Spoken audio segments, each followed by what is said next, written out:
오늘 우리가 읽은 본문을 포함하고 있는 창세기 22장은 성경에서 가장 잘 알려진 이야기 중에 하나입니다. 동시에 우리의 마음을 엄청 부담스럽게 하는 대표적인 성경 본문 중에 하나이기도 하지요. 일단 이야기의 도입부터가 엄청 부담스럽기 짝이 없습니다. 우리 함께 오늘 본문의 도입에 해당하는 창세기 22장 1절 2절 말씀 우리 한 목소리 읽어보도록 하겠습니다. 창세기 22장 1절 2절입니다. 시작. 그 일 후에 하나님이 아브라함을 시험하시려고 그를 부르시되 아브라함아 하시니 그가 이르되 내가 여기 있나이다. 여호와께서 이르시되 내 아들 내 사랑하는 독자 이삭을 데리고 모리아 땅으로 가서 내가 내게 일러준 한 산 거기서 그를 번제로 드리라. 아멘. 일단 하나님께서 아브라함을 시험하시려고 부르셨다는 것 자체가 상당히 부담이 되지요. 더더군다나 시험 문제가 엄청 어려운 문제이지 않습니까? 우리가 100세에 얻은 사랑하는 아들, 사랑하는 독자 이삭을 바치라고 하는 문제였으니까 여러분 자식 가진 부모 입장에서 이 구절 읽으면요 숨이 탁 막히고 가슴이 답답해지기 십상입니다. 혹여나 하나님보다 더 사랑하는 것은 다 우상이다 뭐 이런 설교 말씀 들으면 이 말씀과 이렇게 중첩이 되어가지고 혹시나 나도 내 자식 하나님보다 더 사랑하는 것은 아닌가, 그래서 어느 날 갑자기 하나님께서 나에게도 자식 바치라고 하시지는 않을까, 그런 온갖 상념이 들기 마련입니다. 처음 아브라함 이야기를 접하면서 아브라함이 받은 은혜와 복을 사모했다가 창세기 22장 이 아브라함이 받은 시험 장면 앞에 서게 되면 아브라함이 받았다는 그런 복과 은혜 별로 안 받고 싶어지기도 하는 것이죠. 그래서 간혹 교회를 오래 다니시는 분들 중에 그런 분들이 계십니다. 너무 은혜 받으면 하나님이 감당 못할 일을 맡기실까 봐 일부러 적당히 은혜 받으시려는 분들 계십니다. 혹시나 정신 흐트러지면 크게 은혜 받을까 봐 예배 때마다 정신 똑바로 차리려 애쓰시는 분들이 혹여 이 자리에 계시지는 않습니까? 저는 이런 분들이 느끼는 증상을 아프리카 선교 증후군이다 그렇게 부릅니다. 너무 은혜 받으면 어디로 보내실 것 같은 거예요? 아프리카 오지 선교사로 부르실 것 같은 부담감을 느끼는 것이죠. 우리에게 그러한 아프리카 선교 증후군을 심어주는 가장 대표적인 본문이 바로 창세기 22장인 것 같다, 그런 생각을 해봅니다. 혹시 이 자리에 아프리카 선교 증후군 증상 있으신 분들 계시지는 않습니까? 그래서 오늘도 은혜의 자리에 나왔지만 너무 깊은 은혜는 사양하고픈 분들이 혹여 계시지는 않습니까?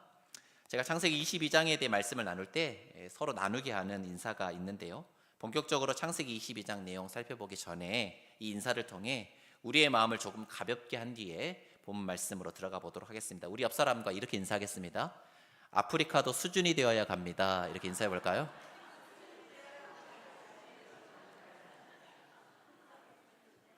하나님도 수준이 있으시지 아무나 보내시지 않으셔요. 여러분 걱정 안 하셔도 돼요. 여러분 그래서 이렇게 한 번 더 인사하겠습니다. 쓸데없는 걱정 마시고 은혜 충만히 받읍시다. 이렇게 인사해 볼까요? 네, 마음이 조금 가벼워지셨습니까? 이제 본격적으로 창세기 22장 말씀 살펴보려고 합니다. 우리 한 번 더 창세기 22장 1절에서 3절까지의 말씀 한 목소리로 읽도록 하겠습니다. 시작. 그 일 후에 하나님이 아브라함을 시험하시려고 그를 부르시되 아브라함아 하시니 그가 이르되 내가 여기 있나이다. 여호와께서 이르시되 내 아들 내 사랑하는 독자 이삭을 데리고 모리아 땅으로 가서 내가 내게 일러준 한 산 거기서 그를 번제로 드리라. 아브라함이 아침에 일찍 일어나 나귀의 안장을 지우고 두 종과 그의 아들 이삭을 데리고 번제에 쓸 나무를 쪼개어 가지고 떠나 하나님이 자기에게 일러주신 곳으로 가더니. 여러분 혹시 이 대목 읽으시면서 좀 이상하다 싶은 부분 없으셨나요? 저는 창세기 22장을 읽었을 때 처음 들었던 의문이 이것이었습니다. 도대체 아브라함은 독자 이삭을 번제로 바치라고 하는 그 음성을 어떻게 하나님의 말씀으로 알아들을 수 있었던 것일까? 여러분 만약 여러분에게 자식을 번제로 바치라 이런 음성 들려온다면 여러분 어떻게 반응하실 것 같습니까? 하나님의 음성을 분별하는 방법 중에 어떤 방법이 있냐면 하나님의 성품에 비추어서 그 음성을 분별하는 방법이 있습니다. 내 안에 어떤 음성이 들리고 어떤 생각이 계속 떠올랐을 때 그것이 하나님의 성품과 맞지 않는 것이라면 그것은 하나님의 음성이 아니다, 그렇게 분별하는 방법이지요. 예를 들어서 하나님께서 우리에게 도둑질해라, 거짓말해라, 다른 사람을 미워해라 이런 말씀들 하실 리가 없으니까요, 당연히 우리 안에 이런 생각들 들어오면 하나님이 주시는 생각이 아니라고 그렇게 분별할 수 있는 것입니다. 그런데 그러한 우리의 상식이 창세기 22장 2절 말씀에서 무너집니다. 여러분 성경을 계속해서 읽어보시면 아시겠지만 우리 하나님은 정말 인신제사를 싫어하시는 그런 하나님이시거든요. 사람 제물로 바치는 제사 너무너무 싫어하시는 하나님이십니다. 우리가 알고 있는 하나님의 성품상 사람을 번제물로 바치라는 요구는 있을 수 없는 일인 것이죠. 여러분 아마 그래서 저에게 그런 음성이 들려왔다면 저는 하나님의 음성이 아니라 너 사탄이지 그랬을 것 같아요. 사탄의 음성으로 저는 들었을 것 같습니다.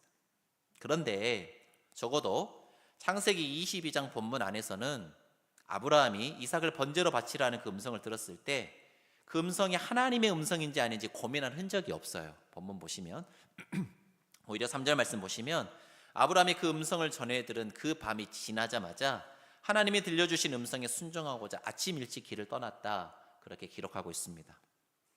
어떻게 아브라함은 마치 사탄의 음성인 것처럼 들릴 수도 있는 그 음성을 정확히 하나님의 음성으로 알아들을 수 있었던 것일까요? 이유는 간단합니다. 그것은 아브라함이 그 하나님의 음성을 수십 년 동안 계속해서 들어왔기 때문입니다. 여러분 제 아내가 저에게 예를 들어서 한 6개월 정도 전화를 안 했다고 해봅시다. 그러다가 6개월 만에 저에게 전화를 해서 여보세요 했을 때 제가 아내의 목소리를 알아들을까요? 못 알아들을까요? 못 알아들으면 큰일 납니다. 알아들어야 하는 거지. 여러분 반드시 알아들을 수 있습니다. 왜 그렇습니까? 오랜 기간 제가 아내와 교제하면서 그 친밀함 속에서 계속해서 그 음성을 들어왔기 때문에 여러분 제가 오랫동안 제 아내 목소리를 혹여 못 들었다 하더라도 금세 그 음성이 제 아내 음성인지 제가 알아차릴 수 있는 것이지요. 여러분 마찬가지로 오랜 기간 함께 해왔던 하나님과의 그 친밀함 속에서 아브라함은 아주 당연히 그리고 자연스럽게 상식적으로는 잘 이해가 안 되는 그 하나님의 말씀을 그럼에도 불구하고 하나님의 음성으로 알아들을 수 있었던 것입니다. 사랑하는 성도 여러분, 하나님의 음성을 알아듣고 하나님의 뜻을 헤아릴 수 있는 참된 분별력은 하나님과의 친밀함에서 자연스럽게 우러나오는 것입니다. 여러분 그러니 평상시 하나님과 친밀한 관계 없이 하나님과 교제도 없이 그렇게 살다가 어느 순간 갑자기 하나님의 음성 들어보겠노라, 하나님의 뜻 분별해 보겠노라 그러면 잘 안 되는 거예요. 평상시에 하나님과 상관없이 살아왔기 때문에 그렇습니다. 무엇을 할 것인지 어디로 갈 것인지보다 더 중요한 것은 하나님과의 깊은 사귐을 통해 하나님을 알아가고 하나님과 그 친밀한 관계 속에서 매일매일 하나님과 동행하며 살아가는 것입니다. 분별력이란 그렇게 하나님과 함께 동행하는 긴 걸음 속에서 하나님의 마음을 이해하고 하나님의 뜻을 그 마음에 품고 하나님의 성품을 닮아가는 그 시간을 통해 자연스럽게 우리에게 주어지는 선물과 같은 것이죠. 그렇게 하나님과의 친밀한 사귐을 통해 하나님을 더 깊이 알아가고 닮아가며 그래서 하나님의 뜻을 바르게 분별할 줄 아는 한강교회 모든 성도님들 다 되시기를 주님의 이름으로 축복합니다. 자, 그런데 아브라함이 하나님의 음성을 하나님의 음성으로 알아들었다고 하더라도 하나님이 아브라함에게 주신 말씀은 사실 상식적으로 너무나 이해가 안 되는 말씀이지 않습니까? 사실 하나님의 명령은 하나님의 약속에 위배되는 자기 모순처럼 보입니다. 하나님은 분명 아브라함의 씨인 이삭을 통해 아브라함의 권속을 하늘의 별과 같이 그리고 바다의 모래와 같이 그렇게 번성케 하시겠다 약속하셨습니다. 그런데 하나님은 지금 아브라함에게 당신이 하신 약속을 이룰 그 핵심 열쇠에 해당하는 바로 그 이삭을 어떻게 하라는 것입니까? 죽여서 바치라는 것이죠. 여러분 하나님의 약속의 핵심 열쇠인 이삭을 지키려면 이삭을 번제로 바치라는 하나님의 명령을 거절해야 하는 것입니다. 반대로 하나님의 그 명령에 순종하자니 이삭을 통해 이루시겠다는 하나님의 약속이 흔들리는 거죠. 한마디로 지금 아브라함은 하나님의 약속과 하나님의 명령이 충돌하는 그런 상황 앞에 서 있는 것입니다. 아브라함은 어떻게 이 모순되는 상황을 극복하고 하나님의 명령에 순종할 수 있었을까?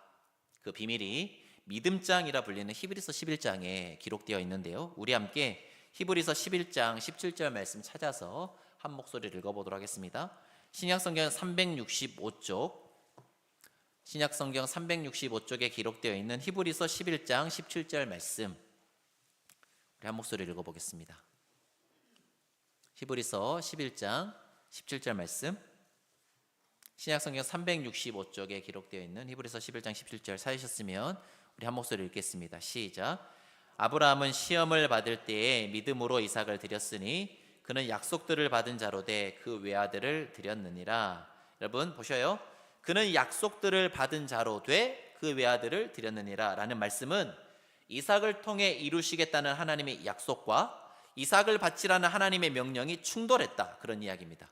자, 그런데 아브라함은 그런 모순적인 상황에서 이삭을 무엇으로 드렸다고요?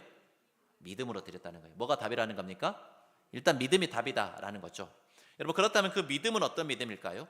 그 믿음이 어떤 믿음이길래 자신의 외아들, 그것도 하나님의 약속이 걸려있는 그 귀한 아들을 기꺼이 드릴 수 있었던 것일까요? 자, 아브라함이 믿었던 것은 두 가지였습니다. 하나는 무엇을 믿었느냐? 하나님의 신실하신 성품을 아브라함이 믿었고요. 또 다른 하나는 무엇이냐? 하나님의 전능하신 능력을 아브라함이 믿었습니다. 여러분, 하나님의 약속과 하나님의 명령이 부딪히는 그 모순된 상황에서 아브라함이 내린 결론이 무엇이었냐면 이런 것입니다. 자, 지금 하나님은 이삭을 번제물로 바치라고 하신다. 그런데 이삭이 죽으면 이삭을 통해 천하 만민을 복 주시겠다고 하시는 하나님의 약속은 물거품이 된다. 하지만 하나님은 신실하신 하나님이시니까 이삭을 통해 이루시겠다는 하나님의 약속은 반드시 이루어질 것이다. 그런데 그 하나님의 약속이 이루어지려면 이삭이 어떻게 되어 있어야 됩니까? 죽어 있어야 됩니까? 살아 있어야 됩니까? 살아 있어야 되는 거죠. 자, 그렇기 때문에 만약 이삭이 죽는다 하더라도 이삭을 통해서 하나님의 약속이 이루어지려면 이삭이 다시 어떻게 돼야 될까요? 다시 살아나야 하는 것입니다.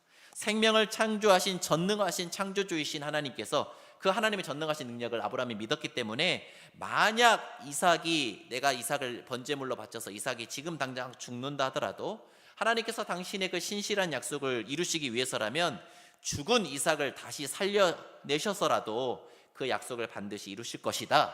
이것이 바로 아브라함이 내린 결론이었습니다. 이런 아브라함의 결론이 담겨있는 말씀이 히브리서 11장 18절 19절 말씀인데요, 우리 함께 17절 다음 절에 해당하는 18절 19절 말씀, 히브리서 11장 18절 19절 말씀 다시 한번 한 목소리로 읽어보도록 하겠습니다. 시작. 그에게 이미 말씀하시기를 내 자손이라 칭할 자는 이삭으로 말미암음이라 하셨으니 그가 하나님이 능히 이삭을 죽은 자 가운데서 다시 살리실 줄로 생각한지라. 비유컨대 그를 죽은 자 가운데서 도로 받은 것이니라. 여러분, 말씀 잘 보셔요. 하나님이 말씀하신 바 내 자손이라 칭할 자는 이삭으로 말미암으리라 하셨으니, 여러분 그렇게 돼 있죠?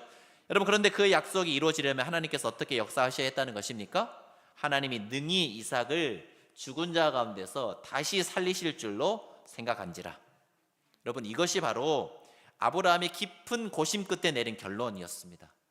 아브라함이 정말 말도 안 되는 것처럼 보이는 하나님의 말씀에 또 순종할 수 있었던 이유는 하나님의 그 신실하신 성품과 하나님의 전능하신 능력에 대한 확고한 믿음이 있었기 때문입니다.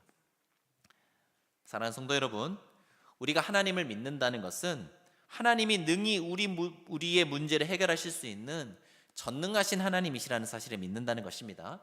더불어 그 전능하신 하나님이 우리를 끝까지 사랑하시고 우리에게 약속하신 바를 끝끝내 이루시는 신실하신 하나님이시라는 사실을 믿는다는 것입니다. 하나님이 신실하신 분이시다, 하나님은 전능하신 분이시다, 그것을 믿는다는 거죠. 그렇게 전능하신 하나님, 신실하신 하나님을 온전히 붙들고 신뢰하며 살아갈 때 우리의 인생 또한 아브라함처럼 믿음으로 사는 위대한 인생이 될 줄로 믿습니다. 우리 옆 사람과 이렇게 인사하도록 하겠습니다. 우리 하나님은 전능하신 하나님이십니다. 한 번 더 믿음으로 이렇게 고백해 볼까요? 우리 하나님은 신실하신 하나님이십니다.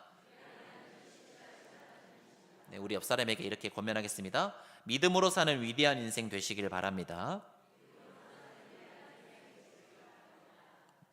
아멘이십니까? 자, 지금까지 나누었던 말씀들도 귀한 말씀들이었지만 이제 지금부터 드리는 말씀이 오늘 설교의 하이라이트입니다. 혹시 설교 앞부분 놓치셨더라도 지금부터 드리는 말씀 잘 집중해서 들으시면 오늘 설교 다 건져 가시는 겁니다. 자, 아브라함이 평생 하나님과 동행했던 친밀함 속에서 하나님의 음성을 바르게 분별했던 것 충분히 이해하고 납득할 만하죠. 또 하나님의 신실하심과 전능하심에 대한 분명한 믿음이 있었기 때문에 하나님의 말씀에 전적으로 순종할 수 있었다는 것도 충분히 알겠습니다. 하지만 아직 오늘 본문에서 맞닥뜨리게 되는 우리의 결정적인 고민이 해결되지는 않았습니다. 그것은 바로 아브라함에게 주신 하나님의 명령 자체에 대한 의문입니다. 도대체 왜 하나님은 아브라함에게 아들 이삭을 바치라는 이런 말도 안 되는 명령을 내리셨던 것일까요? 창세기 22장을 읽을 때 우리는 하나님을 어떤 하나님으로 생각하면서 읽게 되냐면 당신에 대한 사랑과 경외가 어느 정도인지 시험하시는, 아브라함이 도대체 나를 얼마나 사랑하는지 보자, 이렇게 아브라함을 시험하시는 사감 선생님 같은 하나님으로 창세기 22장의 하나님을 그렇게 이해할 때가 있습니다. 혹은 우리의 자식까지도 당신보다 더 사랑하시는 것을 못 견디셔서 막 질투의 화신이 되셔가지고 자식 바치라 하시는 그런 질투의 화신으로 하나님을 오해하면서 그렇게 성경을 읽습니다. 그러니 여러분 창세기 22장이 엄청 부담스럽게 읽히는 것이지요. 하지만 저는 여러분이 성경을 읽으실 때 최대한 하나님 우호적으로 읽어보시라 그렇게 권해드리고 싶습니다. 때로 성경에 기록된 하나님의 말씀이나 행하심이 잘 이해되지 않을 때가 있습니다.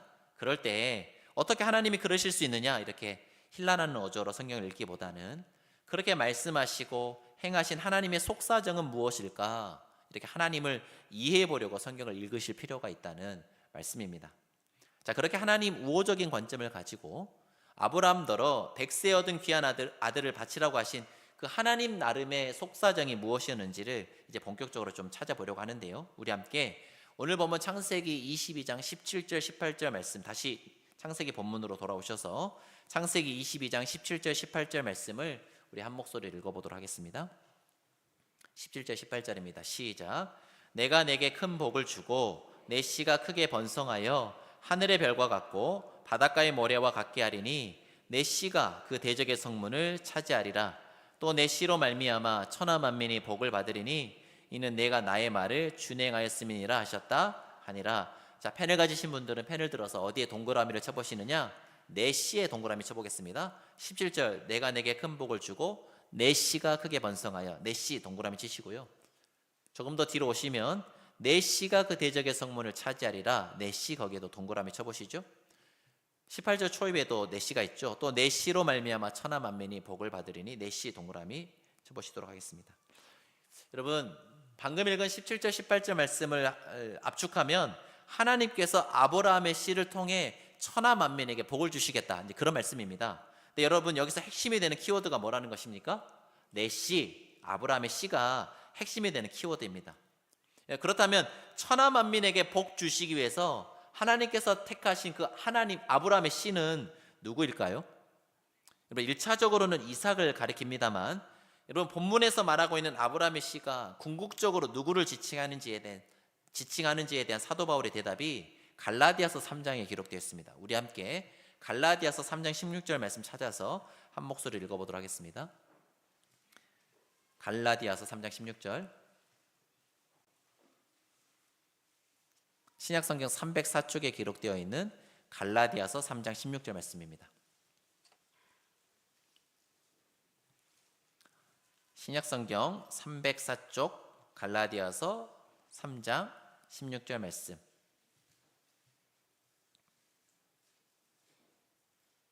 신약성경 304쪽에 기록되어 있는 갈라디아서 3장 16절 말씀 찾으셨으면 우리 한 목소리 읽어보겠습니다. 시작. 이 약속들은 아브라함과 그 자손에게 말씀하신 것인데 여럿을 가리켜 그 자손들이라 하지 아니하시고 오직 한 사람을 가리켜 내 자손이라 하셨으니 곧 그리스도라. 아멘.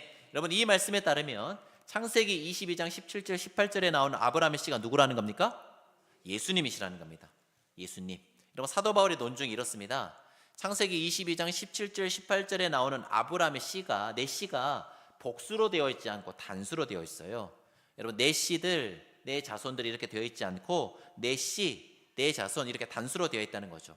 여러분 아브라함의 후손들 엄청 많습니다. 이스마엘도 아브라함의 후손이고 이삭도 물론 아브라함의 후손이고 이스마엘을 통해서 퍼져나간 지금의 아랍 사람들 다 아브라함의 후손이고요.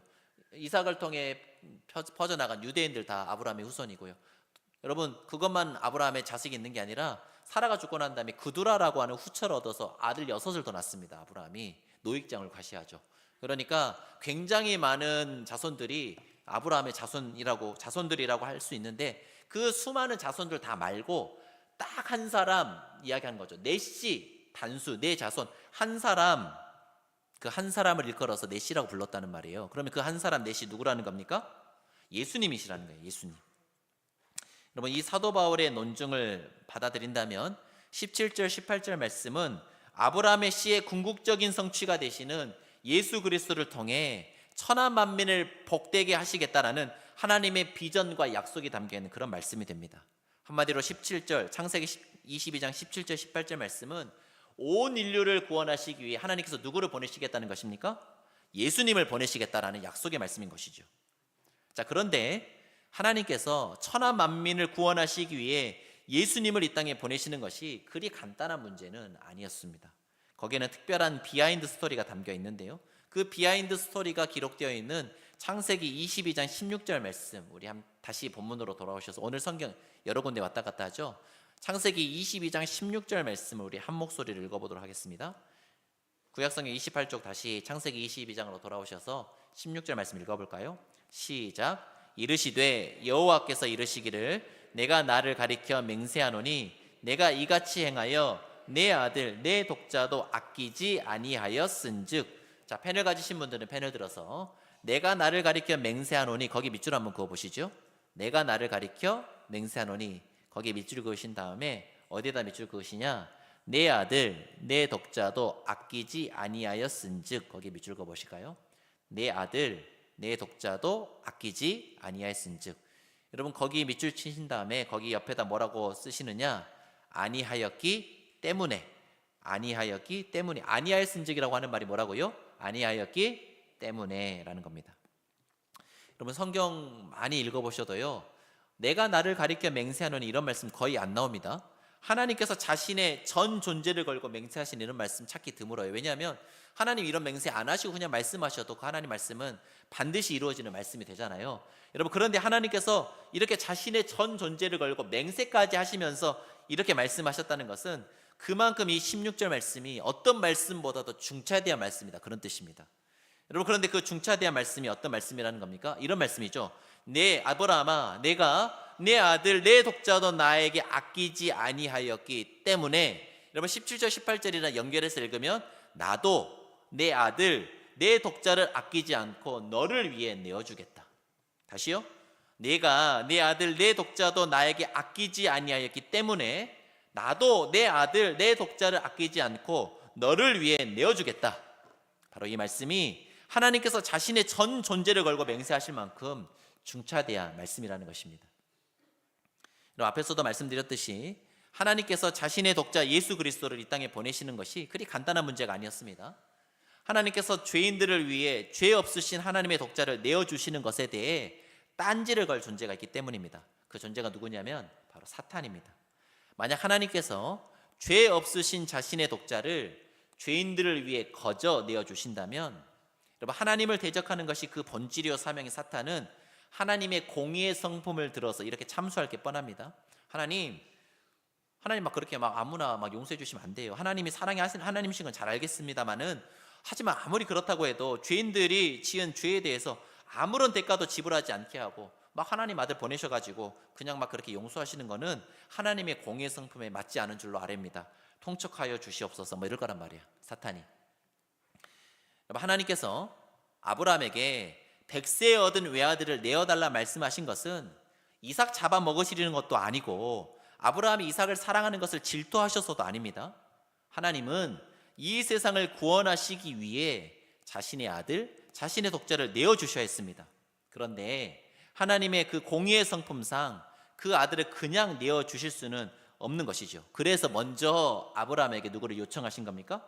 네 아들 독자 이삭을 나에게 내어달라, 그렇게 말씀하신 것입니다. 만약 아브라함이 하나님의 그 요구 앞에 자신의 아들을 내어드린다면 하나님이 그 아들 예수 그리스도를 아브라함의 후손들을 위해 내어주시는 것은 공정하고 정당한 주고받음이 되고 하나님의 공의에 합당한 일이 되는 것입니다. 따라서 하나님은 자신의 독생자 예수 그리스도를 이 땅에 보내시기 위한 연결고리를 마련하시기 위해 인류 역사상 처음이자 마지막으로 아브라함에게 독자 이삭을 내어줄 것을 요청하셨던 것이죠. 아마 아브라함은 하나님께 아들 이삭을 바치라는 명령을 듣고 난 후 그 밤을 뜬 눈으로 지새웠을 것입니다. 아마도 아브라함에게 그 밤은 고민과 번민이 강처럼 흐르는 그런 밤이었을 것입니다. 어쩌면 아브라함은 그 번민의 밤을 지새우고 난 뒤에 자신이 내린 그 쉽지 않은 결정이 흔들릴까봐 불어 더 새벽 일찍 길을 나섰는지도 모르겠습니다.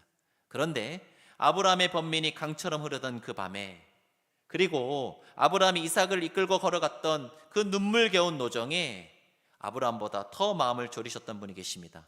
그분이 누구실까요? 바로 하나님이십니다. 하나님은 자신의 사랑하는 아들, 그 독자이신 예수 그리스도를 이 땅에 보내기 위한 연결고리를 마련하시기 위해 그 긴 시간 동안 아브라함과 함께 하시면서 아브라함을 훈련시키시고 성장시키셨습니다. 아브라함을 75세 때 부르셨고요. 아마 이때쯤이 아브라함의 나이가 한 120대 중반 정도 됐을 것이니까 50년에 가까운 시간 동안 아브라함을 그렇게 훈련시키셨던 것입니다. 그리고 때가 무르익자 떨리는 마음으로 아브라함에게 독자 이삭을 내어줄 것을 요청하셨습니다. 아브라함이 이삭을 바치기로 결정을 내리고 3일 길을 걸어 모리아 산에 이르러 그 산 정상에서 이삭을 향해 칼을 내리치는 그 순간까지 하나님은 손에 땀을 쥐고 아브라함의 행보를 주목해 보셨습니다. 그리고 마침내 아브라함의 칼이 이삭의 심장을 향해 떨어지는 그 순간, 그래서 아브라함의 씨를 통해 천하 만민을 복되게 하시려는 하나님의 그 밑그림이 완성되는 그 순간, 하나님은 감격적인 목소리를 이렇게 외치신 겁니다. 아브라함아, 아브라함아, 그 아이에게 절대 손대지 말아라. 이걸로 되었다. 이걸로 충분하다. 내가 나를 얼마나 경외하는지, 내가 나를 얼마나 사랑하는지 내가 충분히 알 것 같구나. 아브라함아, 이제 내가 나를 두고 맹세한다. 내가 나를 걸고 맹세한다. 아브라함아, 아브라함, 내가 내 아들 내 독자도 나에게 아끼지 않고 내어 주었으니 이제 나도 내 아들 내 독자를 너와 네 후손을 위해, 그리고 온 세상을 위해 기꺼이 내어줄 것이다. 사랑하는 성도 여러분, 아브라함은 하나님을 향한 온전한 믿음과 신뢰를 가지고 가장 소중한 자신의 아들, 자신의 독자를 기꺼이 하나님을 위해 내어드렸습니다. 그 결과 아브라함은 이 땅에 자신의 외아들을 보내시려는 하나님의 그 원대한 구원 사역을 이루는 일에 하나님의 신실한 동역자로 귀하게 쓰임받을 수 있었던 것입니다. 하나님과 아브라함의 이 아름다운 동역을 더 극적으로 만들어주는 장치가 있습니다. 그것은 바로 오늘 본문의 장소적 배경이 모리아산이라는 것입니다. 하나님이 자신의 독자 이삭을 번제로 바친 모리아산이 어디인지를 명확히 가르쳐주는 성경의 본문이 바로 역대하 3장 1절인데요. 우리 함께 마지막으로 역대하 3장 1절 말씀 찾아서 한 목소리를 읽어보도록 하겠습니다. 아브라함이 자신의 독자 이삭을 번제로 바친 모리아산이 어디인가? 구약성경 657쪽에 기록되어 있는 역대하 3장 1절 말씀. 구약성경 657쪽에 기록되어 있는 역대하 3장 1절 말씀.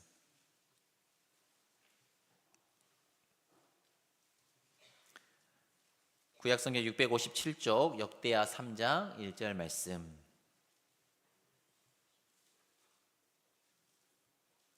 역대하 3장 1절 말씀 찾으셨으면 우리 한 목소리 읽어보겠습니다. 시작. 솔로몬이 예루살렘 모리아산에 여호와의 전 건축하기를 시작하니 그곳은 전에 여호와께서 그의 아버지 다윗에게 나타나신 곳이요 여부수 사람 오르난의 타작마당에 다윗이 정한 곳이라. 어디 밑줄 그어보시느냐? 예루살렘 모리아산. 거기 밑줄 한번 그어보실까요? 예루살렘 모리아산. 여러분, 역대하 3장 1절에 따르면 모리아산이 어디입니까? 예루살렘이라는 거예요. 여러분, 예루살렘. 여러분, 예루살렘은 어떤 곳입니까? 바로 하나님께서 온 인류를 위해 자신의 아들 예수 그리스도를 십자가에 내어주신 바로 그 장소가 예루살렘이지 않습니까? 아브라함이 하나님을 위해 자기 아들 독자 이삭을 온전히 내어드렸던 바로 그 산, 그 언덕에서 하나님 역시 자신의 아들, 자신의 독자 예수 그리스도를 아브라함의 모든 후손들을 위해 기꺼이 내어주신 것입니다. 이사야 41장 8절 말씀해 보시면 하나님께서 아브라함을 나의 벗이다 그렇게 부르시는 장면이 나옵니다. 야고보서 2장 23절에서는 아브라함이 이삭을 번제로 내어드리는 그 순종을 통해 하나님의 벗이라 칭함을 받았다 이렇게 기록하고 있습니다. 하나님께서 아브라함을 나의 벗이라고 부르셨다는 것은 아브라함은 하나님께, 그리고 하나님은 아브라함에게 그렇게 서로가 서로에게 가장 깊은 속마음까지 기꺼이 나눌 수 있는 평생지기가 되었다는 말입니다. 어떻게 하나님과 아브라함은 평생지기 벗이 될 수 있었을까요? 아마도 그것은 하나님과 아브라함이 서로를 위해 가장 소중한 것을 내어주는 그 경험을 공유했기 때문일 겁니다. 자신의 아들을 번제로 바치기 위해 모리아산 언덕을 올라가는 그 아련한 아브라함의 마음을 어느 누가 이해하고 공감할 수 있겠습니까? 마찬가지로 온 인류를 구원하시기 위해 자신의 독자를 십자가에 내어주셔야만 하는 하나님의 그 절절한 마음을 감히 어느 누가 이해할 수 있겠습니까? 오직 모리아산 언덕에서 서로가 서로를 위해 가장 사랑하는 자신의 아들, 자신의 독자를 내어주는 경험을 공유한 하나님과 아브라함만이 그 애틋하고 아련하고 절절한 서로의 마음을 이해하고 공감할 수 있었기에 하나님과 아브라함은 그 마음 가장 깊은 곳까지 함께 나눌 수 있는 평생지기 벗이 될 수 있었던 것입니다. 사랑하는 성도 여러분, 하나님은 여러분을 누구보다 사랑하십니다. 하나님은 당신의 독자 예수 그리스도를 내어주시기까지 우리를 사랑하고 또 사랑하십니다. 그러하게 하나님은 여러분과 함께 평생 그 마음을 나눌 수 있는 친구가 되길 원하십니다. 하나님이 우리를 위해 독생자 예수 그리스도를 내어주신 까닭은 우리를 친구 삼으셔서 우리와 평생 동행하시고 우리와 마음을 나누시며 그래야 하나님 마음 깊숙한 곳에 있는 그 하나님 나라 비전을 우리와 공유하시고 우리와 함께 그 비전을 이루어 가시기 위함입니다. 사랑하는 한강교회 성도 여러분, 우리 하나님은 더 이상 우리에게 자식 바치라 그런 요구하지 않으십니다. 하나님의 그 요구는 온 인류를 구원하시기 위해 인류 역사상 단 한 번 부득이 아브라함에게만 하셨던 요구입니다. 우리 하나님은 우리가 원하지도 않는데 아프리카 보내버리시는 그런 하나님 아니시니 애써 은혜 받지 않기 위해 발버둥 치지 않으셔도 됩니다. 하지만 이 시간 오늘 말씀을 통해 하나님께서 우리에게 요청하시는 것이 하나 있습니다. 그것은 바로 당신의 마음을 함께 나눌 수 있는 신실한 친구가 되어달라는 것입니다. 오늘도 우리 하나님은 온 천하 만민에게 복 주시길 원하시는 하나님의 그 비전을 함께 품고 공유하며 기꺼이 그 마음을 함께 나눌 수 있는 평생지기 벗을 찾고 또 찾고 계십니다. 바라기는 하나님의 비전을 함께 품고 공유할 수 있는 하나님이 찾으시는 그 한 사람, 하나님께서 기꺼이 그 흉금을 털어놓으실 수 있는 하나님의 신실한 벗이 되어서 하나님 마음의 기쁨이 되고 하나님 기뻐하시는 뜻을 귀하게 이루어가는 귀하고 복된 한강교회 모든 성도님들 다 되시기를 주님의 이름으로 간절히 축원합니다. 시간 말씀 생각하시면서 함께 찬양하는 시간 갖도록 하겠습니다. 나 무엇과도 주님을 바꾸지 않으리 라고 하는 찬양 나누기를 원하는데요, 가사 띄워주시겠습니까? 나 무엇과도 주님을 바꾸지 않으리, 다른 어떤 은혜 구하지 않으리, 오직 주님만이 내 삶의 도움이시니 주님의 얼굴 보기 원합니다. 나를 위하여 자신의 아들 독자 예수님을 내어주신 나를 너무나 사랑하시는 주님께, 그 하나님께 이렇게 고백하면 좋을 것 같아요. 주님 사랑합니다. 온 마음과 정성 다하여 주님 사랑합니다. 하나님이 우리에게 마음을 여시고 자신의 전부를 내어주셔서 우리를 친구로 불러주셨사오니 우리 또한 하나님의 신실한 친구 되기 원합니다. 하나님의 그 마음을 함께 나눌 수 있는 거룩하고 복된 길에 살아가기 원합니다. 결단하는 마음으로 우리 함께 찬양하며 나가겠습니다. 나 무엇과도 주님을 바꾸지 않으리, 나 무엇과도 주님을 바꾸지 않으리,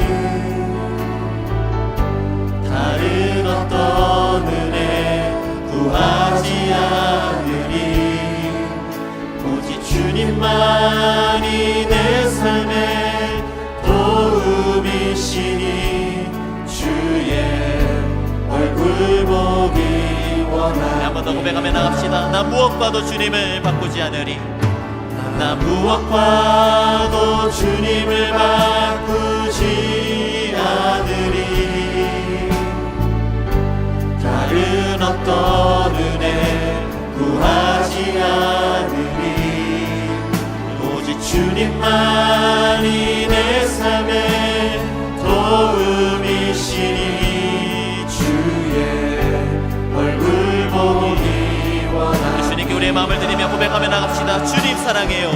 주님 사랑해요. 온 마음과 정성 다해 하나님의 신실한 친구 되기 원합니다. 한 번 더 찬양하며 나갑시다. 나 무엇과도 주님을 바꾸지 않으리, 나 무엇과도 주님을 바꾸지 않으리, 다른 어떤 은혜 구하지 않으리. 오직 주님만이 내 삶의 도움이시니 주의 얼굴 우리 두 손 들고 찬양하며 나갈까요? 우리의 마음을 주님께 내어드리며 주님 사랑해요. 주님 사랑해요.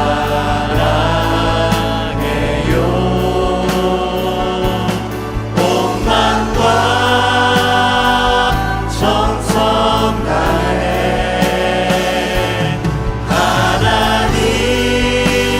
하나님의 신실한 친구 되기 원합니다. 주님 사랑해요. 주님 사랑해요.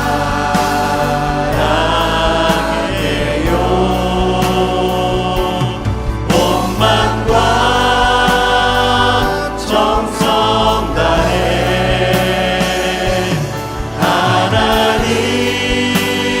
하나님의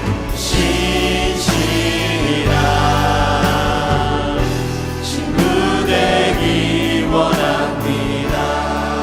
이 시간 말씀 생각하시면서 기도하실 때 아브라함이 그랬던 것처럼 매일 하나님의 음성을 듣는 경건의 시간을 통해 하나님과 더욱 친밀해져서 하나님 마음 깊은 곳에 다다를 수 있는 거룩한 주의 자녀들 다 될 수 있게 해달라고 시간 기도하며 나아갑시다. 전능하시고도 신실하신 하나님을 온전히 믿는 믿음으로 하나님 말씀에 온전히 순종하며 살아가는 신실한 주의 백성들이 다 되게 하여 주옵소서. 더불어 온 천하 만민에게 복 주시기를 원하시는 하나님의 그 비전을 함께 품고 공유하며 하나님의 뜻, 하나님의 소원을 이루어드리는 일에 기꺼이 그 삶을 내어드릴 줄 아는, 그래서 하나님의 신실한 평생지기 벗으로 살아가겠노라 그렇게 결단하시면서 시간 주님의 이름 한번 부르고 합심하여 기도하며 나가도록 하겠습니다. 주여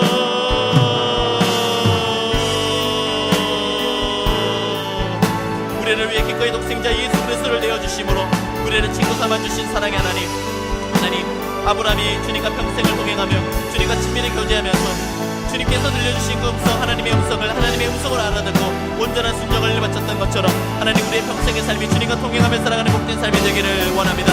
하나님 기도하며 나아가는 것은 하나님께서 말씀해 주신 그 음성에 전능하시고도 신실하신 하나님을 온전히 믿는 믿음으로 반응하여 하나님 말씀에 온전히 순종함으로 하나님의 뜻을 이루어드렸던 아브라함처럼 하나님 그렇게 하나님을 향한 온전한 믿음으로 주님께 순종하며 나가는 우리 모두가 될 수 있도록 주님 인도하여 주옵소서. 하나님의 뜻, 하나님의 소원을 이루어드리는 일에 기꺼이 그 삶을 내어드릴 줄 아는 하나님의 신실한 평생직이 벗이 되어서 하나님과 마음을 나누며 살아가는 우리 모두가 될 수 있도록 은혜를 더하여 주시고 함께하여 주옵소서. 함께 찬양하며 나갑시다. 주님 사랑해요.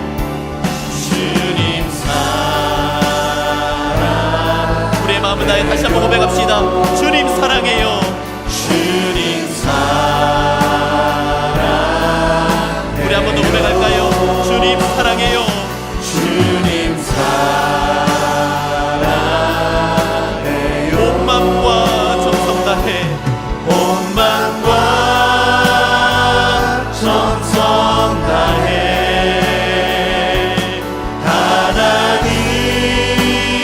하나님의 신실한 친구 되기 원합니다. 하나님의 신실한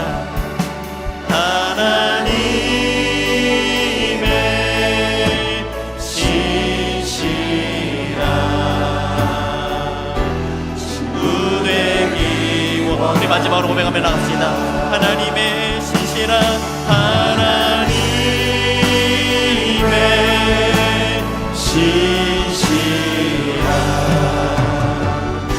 친구 되기 원합니다.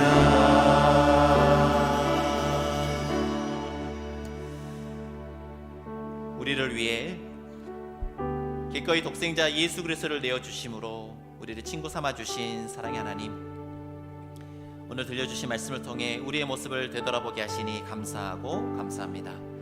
돌이켜보건대 우리의 모습, 우리의 생각과 관심, 심지어 우리의 신앙의 자취까지도 지극히 개인적이고 자기중심적이었음을 고백하지 않을 수 없습니다. 기도의 자리에서도 우리의 소원 아뢰기에 여념이 없었지, 하나님의 마음이 어떠하신지, 하나님의 소원은 무엇인지 별 관심 없이 살았던 우리들이었음을 고백합니다. 이제 우리도 하나님이 그 마음 알아드리기를 원합니다. 천하 만민에게 복 주시고자 하시는 하나님의 그 구원 사역에 우리 또한 기쁨으로 동참하길 원합니다. 하나님의 뜻, 하나님의 소원을 이루어드리는 일에 기꺼이 우리의 삶을 내어드릴 줄 아는, 그래서 하나님의 신실한 평생지기 벗으로 살아가는 우리 모두가 되게 하여 주옵소서. 감사와 찬양을 드리며 이제는 우리를 구원하시기 위해 기꺼이 십자가 지심으로 우리의 평생 친구가 되어주신 우리 주 예수 그리스도의 은혜와 우리를 당신의 신실한 친구 삼으시기 위해 자신의 독자를 기꺼이 내어주신 아버지 하나님의 다음 없으신 사랑하심과 성령 하나님의 감동 감화 위로 교통하심이 매일 하나님과의 친밀한 교제 속에서 하나님의 깊은 속마음을 알아가고 하나님의 뜻과 소원을 이루어 드리는 일에 기꺼이 자신의 삶을 내어드릴 수 있는 하나님의 평생지기 벗이 될 것을 결단하고 다짐하며 돌아가는 귀하고 복된 한강교회 성도님들의 머리 위에와 그들의 가정과 일터 위에, 또한 주님이 머리 되시는 거룩한 한강교회 위에 이제로부터 영원까지 함께 하시길 간절히 축원하옵나이다. 아멘.